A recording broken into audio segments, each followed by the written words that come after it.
then I'm going to change the job link. We've got the new one here, so I'm going to get that on. First things first, got jacket up.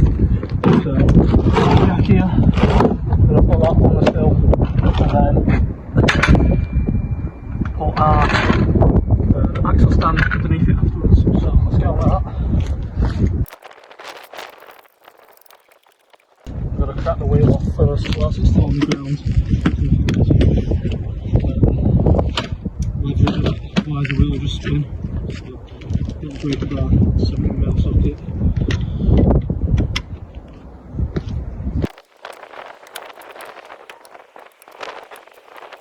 Now there, I'll crack it off. Gonna get the wheel up in the air. Gonna get the wheel off.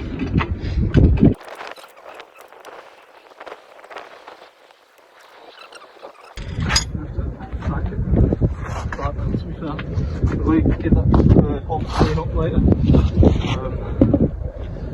First things first, get this drop link, spray and some nutters over.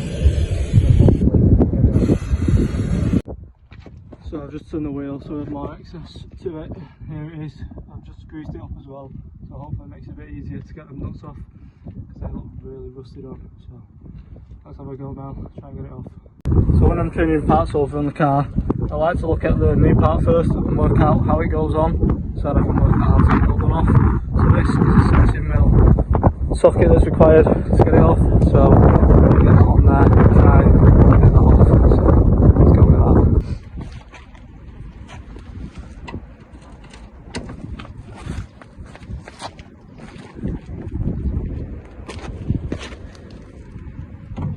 That cracked off quite easy, to be fair.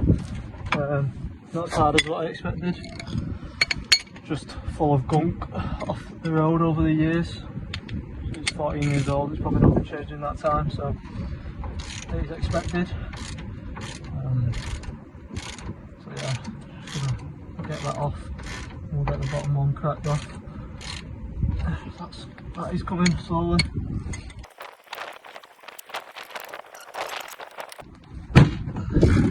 There we go, that's off now.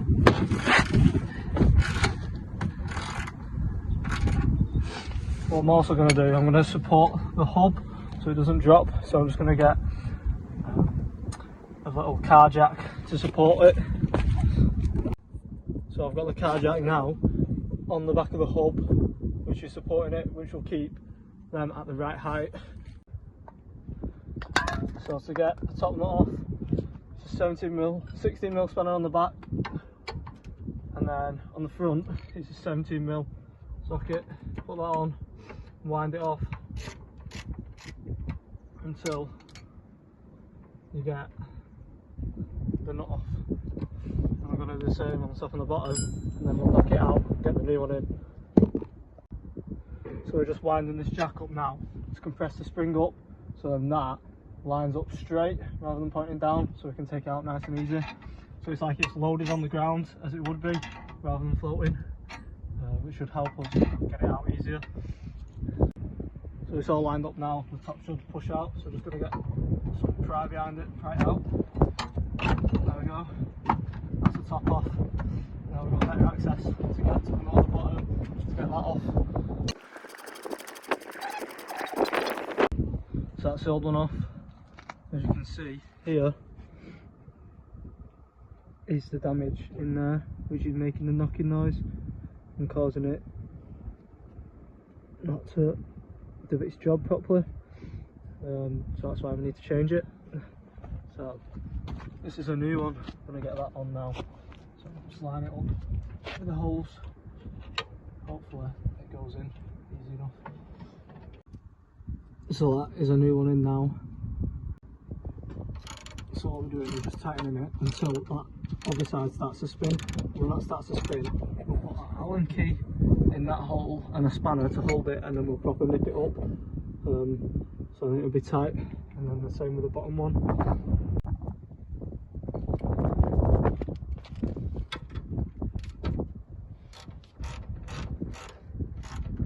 I just got my finger back and feel it when it starts to spin so I don't damage it. And then I can get it on and make it tight. So it's winding down, as you can see. We won't tighten it fully until we've done the bottom one and pulled that in a bit to make it equal.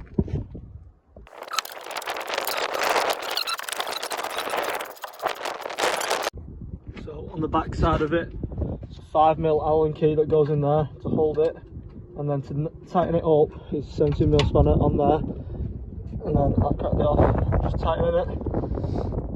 There we go.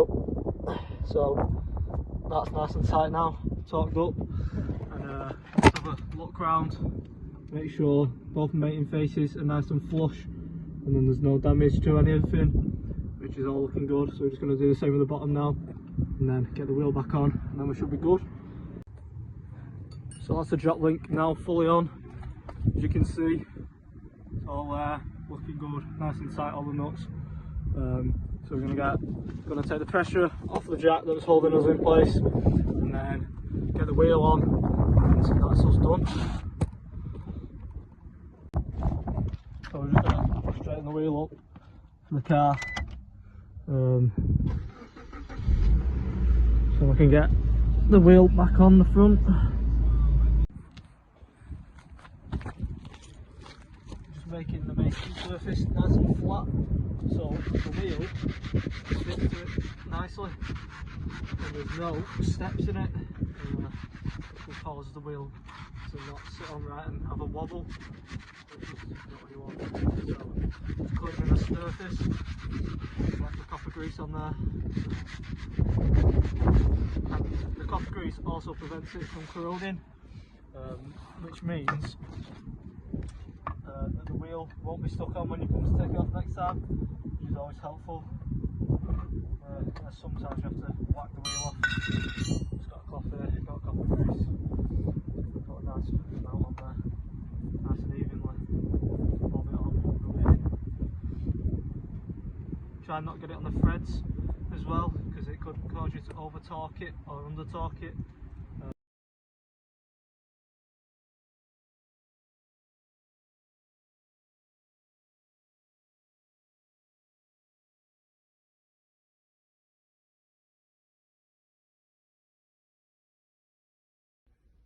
So that's it for today's video, where we changed the drop link. One of the MOT failures ticked off now, so last thing to do is the brake pipes, which will get done by the garage, because they've quoted us a good price, and we, the 4-post ramp that I use normally isn't working, so we're gonna get them to do it just before they MOT it. So that's everything. Join us next time where we take it for the MOT and hopefully get it back on the road. So nice one. Cheers guys.